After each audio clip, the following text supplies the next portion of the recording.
click that blue bell to get notifications because I have been shadow banned. That's all I wanted to tell you. So let's get that out of the way and let's jump into this. This is true reporting. So it says here, did you watch James Comey's latest book tour interviews with Anderson Cooper on CNN and Bright Bear on Fox? Amazing stuff. Let's start with Anderson Cooper from 6:45 to 9:25. But as somebody who has the authority to classify documents, you know that stuff is sometimes retroactively classified. And I believe one of the documents was retroactively classified, lowest level classification, wasn't it? Sure. So if you're releasing memos which may later on be classified, which happened to Hillary Clinton as well, aren't you taking a risk that you think you know, oh, this is not going to be classified, but it turns out one of them was retroactive? I don't think of it as a risk. You're making an educated judgment based on your training and your experience as to what's classified and what's not. So, but you did leak memos. I mean, is it okay for somebody at the FBI to leak something, an internal document, even if it's not classified? Isn't that leaking? Well, there's a whole lot wrong with your question, Anderson. First, I didn't leak memos. I asked a friend to communicate the substance of one unclassified memo. Whether you... Can I finish for a second? Sure, okay. One unclassified memo to the media, and I was really important. I was a private citizen. I was not an FBI employee at that time. But it was an internal document. It was a document you had written while you were FBI director. That is a leak. I mean, if you tell somebody, don't give them the document, but tell them what's in the document, that's still a leak, no? Well, not to get tangled up in it, I think of a leak as an unauthorized disclosure of classified information. Really? That's it? That's how I thought about it as FBI director. We investigated leaks, so unauthorized disclosures. In your memo, when you said that when the president said he was eager to find leakers and would like to nail one to the door as a message, I said that. Shouldn't you be nailed to the door then? I mean, aren't you a leaker? Aren't you a leaker? I mean, you gave up a document that was released to the New York Times. Information from that document released to the New York Times. I know you say it's not classified, but plenty of people leak non-classified information, reporters, and the White House and the FBI gets upset about it.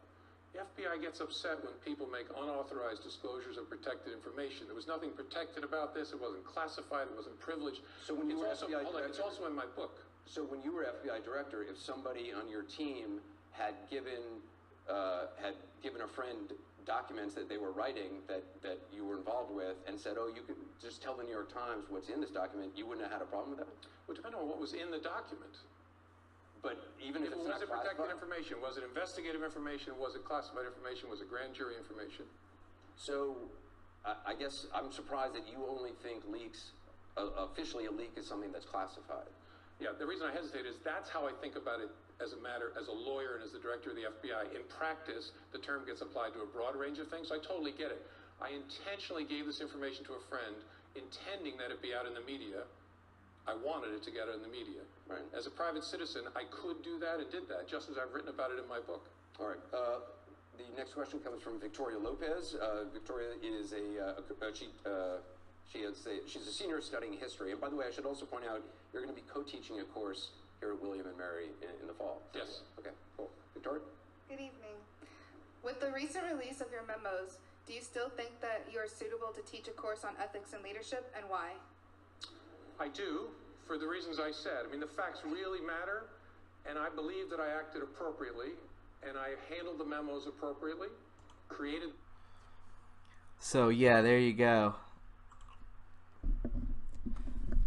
I find it extremely humorous how much he backtracks. And the fact that a CIA, a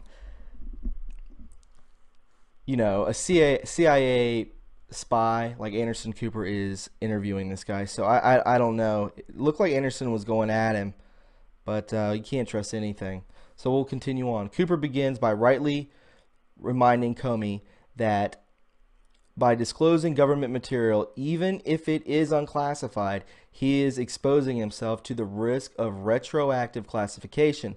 Comey makes his first major mistake, in quote, "You are making an educated judgment based on your training and your experience as to what's classified and what's not." This is Comey's attack. This is Comey attacking Anderson Cooper on his past. He is subtly reminding people Cooper is a CIA Mockingbird asset. Cooper reads the attack, recovers from Comey's under-the-belt uppercut, and decides to get rid of the gloves. It's going to get bloody. Cooper, you did leak memos. Now, Cooper is not going around the bush anymore. He is telling it like it is. The cameraman is skilled. He knows this is a turning point of the interview. He gives us a very telling shot at Comey at 7:17. We can read his brain is now going through many unanswered questions about this interview. Cooper, is it okay for someone at the FBI to leak something, an internal document, even if it is not classified? Isn't that leaking? Comey, there is a whole lot of wrong in your question, Anderson. Comey says this, pointing his finger at Cooper. He is trying to intimidate Cooper. You'd better be careful now. You're going off script, and I've had enough of this, indicating with the pointing of the finger. Then he goes on to start a lengthy explanation, but Cooper interrupts him and smiles to show him he does not give a single nugget about his veiled threat. Then Comey makes his second major mistake. Now that he is second-guessing Cooper, he knows he has to get the audience back on board. He bluntly throws a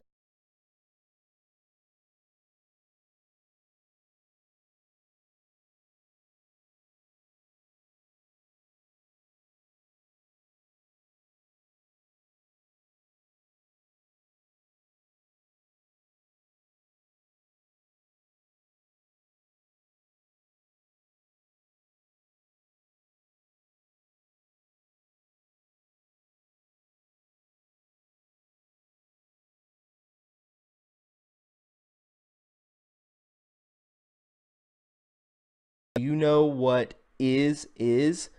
Cooper's answer to Comey out of this world definition of leak is epic. He throws a short but deadly, really? That's it? My goodness, this is turning into carnage.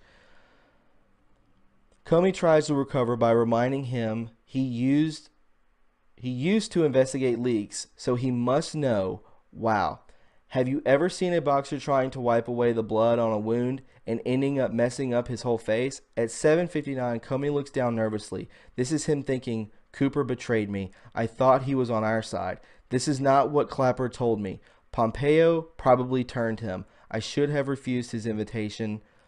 Damn. Cooper knows Comey is now agonizing. He finishes him with a fatal combination. In quote, shouldn't you be nailed to the door? I mean, aren't you a leaker? Priceless. At 8:19, the cameraman proves he really is on this. He knows what is going on. He zooms on Comey and shows his despair and how he is realizing he just got ambushed.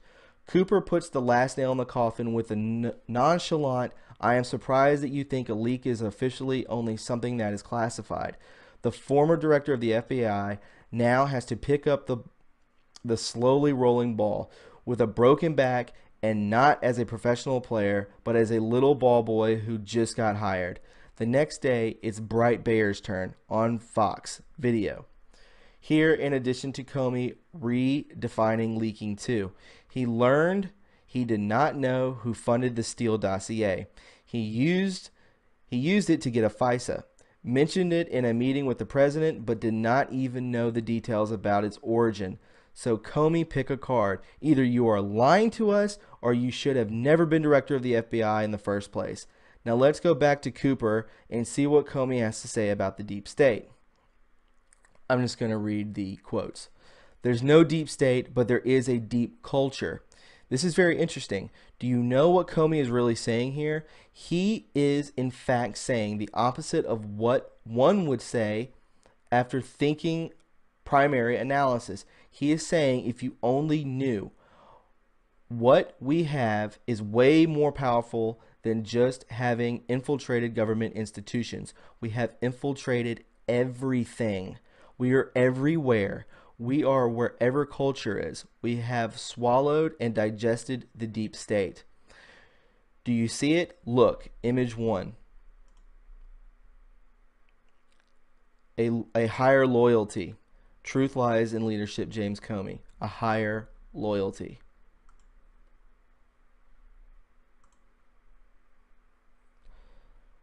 So we'll continue on.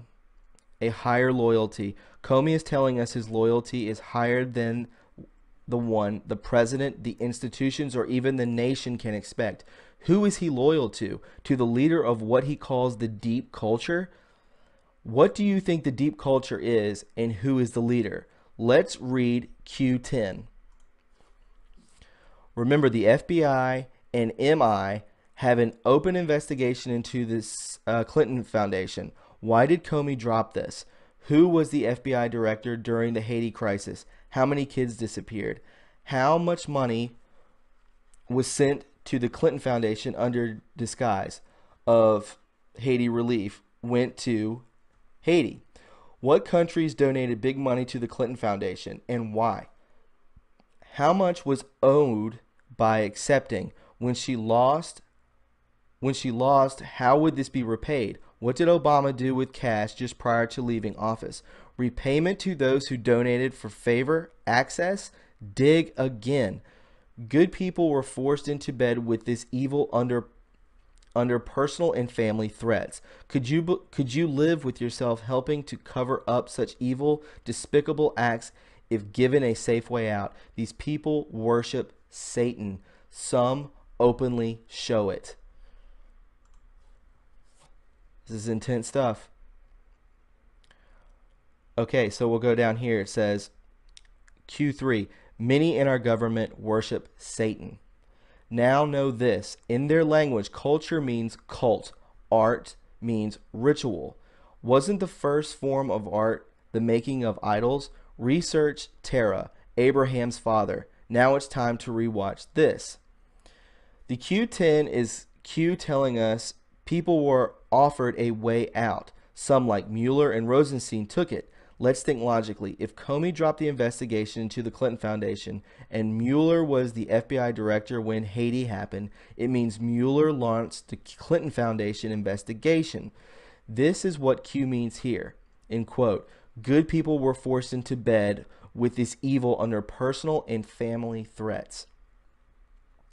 Comey was also offered a way out. Link. Let's see what he was offered to get out of this. CBS News. Trump isn't firing James Comey as FBI director yet. CBS Pat Milton confirms that President Trump has asked Comey to stay and to remain in his job as FBI director. Comey has a 10-year term that extends for another 6 years. So, in essence, Mr. Trump has just decided not to fire Comey. Legendary jockey Victor Espinoza is insatiable when it comes to competing. Sorry. But Mr. Trump will likely have to revisit Comey's job status in about a year. Okay. So let's go back here. And it says,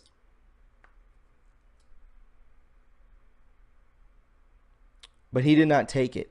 He had a higher loyalty. You now know the difference between those who believe in the show and run it and those who try to stay alive. Q675, Bill timeline.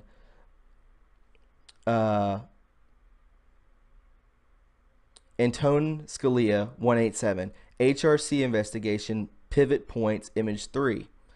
If you can bear more, let's read into Q645. Q's interpretation of Comey's tweet when McCabe stepped down. Okay, so this is Comey's tweet when McCabe stepped down. Special Agent Andrew McCabe stood tall over the last 8 months when small people were trying to tear down an institution we all depend on.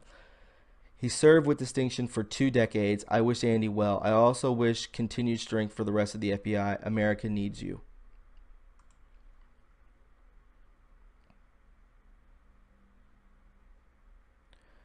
Do you see this activated sleeper cells?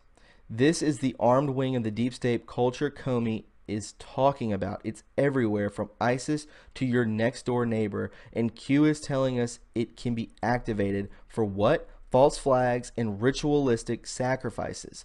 Look at the timestamp on Comey's tweet, 5:09. The Parkland, Florida shooting happened 2 weeks later on February 14th. 5 + 9. Coincidence? Q knows better.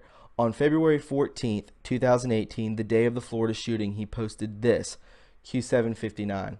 Where are the tweets from HRC, BC, CC, Hussein, others? Reread.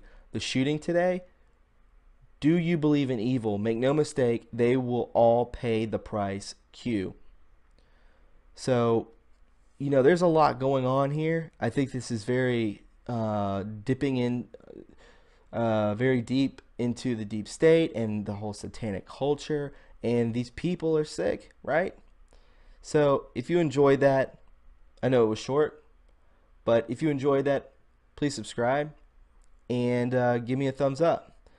I'm going to put out 2 more podcasts and we'll go from there. So I will see you guys after a while. All right.